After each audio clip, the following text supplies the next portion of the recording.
পাতৰ দলিচাৰে সজ্জিত পথৰ দুয়োকাষ ইয়াতেই শিকিলোঁ সংগ্ৰামৰ আদি পাঠ, বিচাৰি জীৱনৰ অভিলাষ।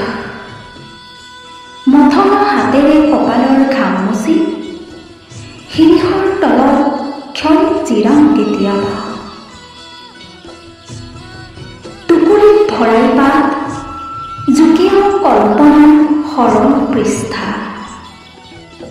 উশাহত সামৰি সেউজী পাতৰ সুবাস। কৰি যাওঁ লক্ষ্য প্ৰাপ্ত